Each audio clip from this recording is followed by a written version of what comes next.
नमस्कार दोस्तों, स्वागत है आपका टीवी 24 में और मैं हूं अजय सिन्हा।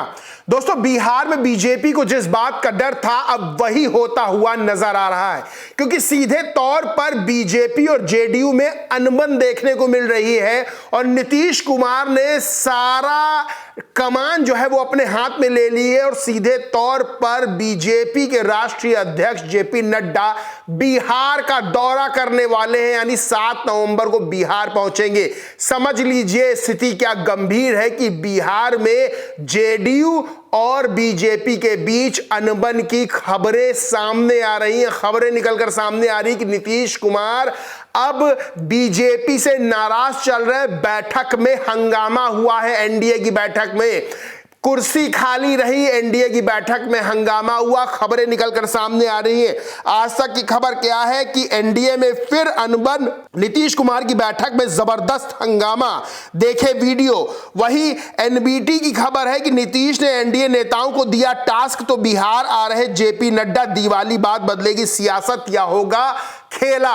सीधे तौर पर खबरें निकल के आ रही कि सियासत बदल सकती है, खेला हो सकता है और बीजेपी के राष्ट्रीय अध्यक्ष जेपी नड्डा खुद बिहार आ रहे हैं। दरअसल एनडीए की बैठक हुई, बैठक में बीजेपी और जेडीयू की नाराजगी की खबरें सूत्रों के हवाले से बाहर आ रही है और सीधे तौर पर एनडीए की कमान बिहार में नीतीश कुमार ने अपने हाथों में ले ली है और यह बात कथित तौर पर बीजेपी नेताओं को नागवार गुजर रही है। दोस्तों, सबको पता है कि बीजेपी के बड़े नेता गिरिराज सिंह ने हिंदू स्वाभिमान यात्रा निकाली, जो जेडीयू और नीतीश कुमार को पसंद नहीं आई है, क्योंकि नीतीश कुमार अपनी छवि सेकुलर के तौर पर लेके चलते हैं, सेकुलर छवि बनाए हैं।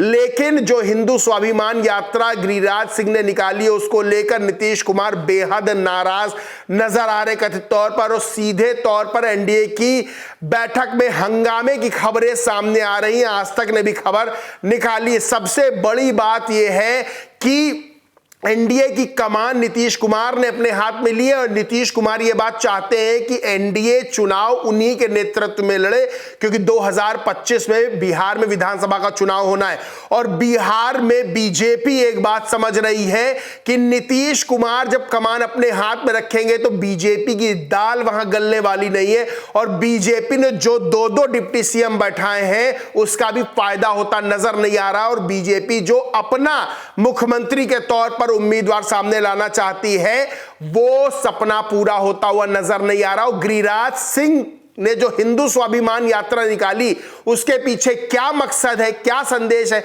सीधे तौर पर बताया जा रहा है कि गिरिराज सिंह अपने आप को मुख्यमंत्री के तौर पर रिप्रेजेंट करना चाहते हैं, यानी मुख्यमंत्री के तौर पर अपने आप को सामने लाना चाहते हैं। लेकिन बीजेपी ये बात जानती है कि नीतीश कुमार की नाराजगी बीजेपी पर भारी पड़ेगी, इसलिए बीजेपी गिरिराज सिंह की हिंदू स्वाभिमान यात्रा से खुद को अलग करती हुई नजर आ रही है।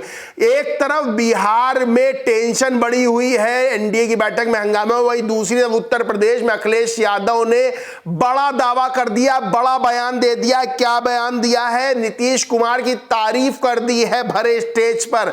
नीतीश कुमार की तारीफ करते हुए उन्होंने कहा है कि मुझे भरोसा है कि नीतीश कुमार जल्द इंडिया गठबंधन में आ जाएंगे। इससे पहले भी अखिलेश यादव ने नीतीश कुमार को लेकर कहा था कि नीतीश कुमार इंडिया गठबंधन का साथ छोड़ दें, इंडिया अलायंस में आ जाएं और सीधे तौर पर यह भी कहा गया था कि इंडिया अलायंस में आए तो उनको प्रधानमंत्री पद का खुला ऑफर है। बोलता हिंदुस्तान का एक फोटो है जिसमें लिखा है मुझे भरोसा नीतीश कुमार जल्द इंडिया गठबंधन में आ जाएंगे, अखिलेश यादव। वही हिंदुस्तान की खबर जिसमें लिखा हमें इंडिया गठबंधन में लाकर खुद चले गए, अखिलेश को अब भी नीतीश की वापसी की आस। एबीपी की न्यूज है जिसमें लिखा है एबीपी शिखर सम्मेलन, अखिलेश यादव ने की सीएम नीतीश की तारीफ, कहा बिहार ने रास्ता दिखाया। वही जनसत्ता की खबर है मोदी सरकार से वापस लो समर्थन, अखिलेश की नीतीश कुमार से अपील, बोले जेपी को श्रद्धांजलि देने से रोक रही होगी।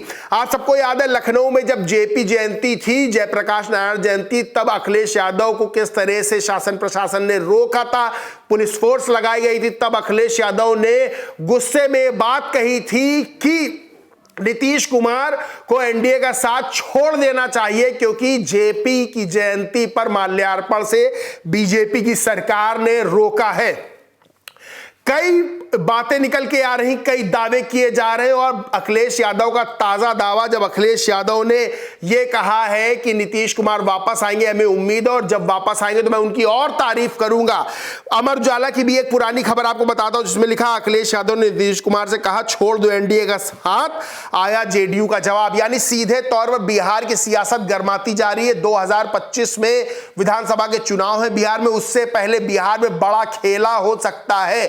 यानी जहां बीजेपी और जेडीयू में अनबन की खबरें आ रही हैं, जहां नीतीश कुमार गिरिराज सिंह की हिंदू स्वाभिमान यात्रा से नाराज चल रहे हैं, जहां नीतीश कुमार एनडीए की कमान अपने हाथ में लाना चाहते हैं, जहां बीजेपी के राष्ट्रीय अध्यक्ष जेपी नड्डा अब दौरा करने वाले हैं, इस बात को लेकर यानी एनडीए की बैठक होती है और तुरंत उसके बाद 7 नवंबर को जेपी नड्डा का दौरा फिक्स हो जाता है बिहार में। यानी साफ तौर पर पता चल रहा है कि बिहार में सब कुछ ठीक नहीं चल रहा है। और नीतीश कुमार का ट्रैक रिकॉर्ड देखेंगे तो नीतीश कुमार कब जो है पाला बदलने ये कहा नहीं जा सकता। और इधर से अखिलेश यादव लगातार नीतीश कुमार को ऑफर पे ऑफर दे रहे हैं। यानी सीधे तौर पर इंडिया अलायंस बड़ा खेला कर सकता है। नीतीश कुमार जो है बीजेपी है उसमें साफ तौर पर फूट पड़ सकती है। नीतीश कुमार बीजेपी को बता सकते हैं कि असली खिलाड़ी बिहार की सियासत का कौन है, क्योंकि चाहे जो हो बिहार में अगर राजनीति का केंद्र कहा जाए तो नीतीश कुमार कहे जाते हैं। सत्ता अपने हाथ में कैसे रखनी है नीतीश कुमार ये बात जानते हैं। और जब से गिरिराज ने हिंदू स्वाभिमान यात्रा निकाल ली है, नीतीश कुमार एक बात बहुत अच्छे समझ गए हैं कि कहीं ना कहीं कथित तौर पर अंदर खाने बीजेपी में मुख्यमंत्री पद को लेकर बातें चल रही है, कोशिश हो रही है और नीतीश कुमार अभी मुख्यमंत्री का पद छोड़ना नहीं चाहते हो। अगर नीतीश कुमार को जरा सा भी खतरा महसूस होता है मुख्यमंत्री कुर्सी को लेकर तो नीतीश कुमार बीजेपी को 440 वोल्ट का झटका दे सकते हैं। और इधर इंडिया अलायंस के दरवाजे खुले हुए, क्योंकि इंडिया अलायंस बनाने में अगर सबसे बड़ा किसी का हाथ था तो वो थे नीतीश कुमार। बहरहाल इस पूरे मामले पर आप क्या सोचते, क्या मानते, कमेंट करके जरूर बताएं। वीडियो अच्छा लगा हो तो लाइक करें, शेयर करें और चैनल को सब्सक्राइब नहीं किया तो सब्सक्राइब करके बेल आइकन जरूर दबा लें। धन्यवाद।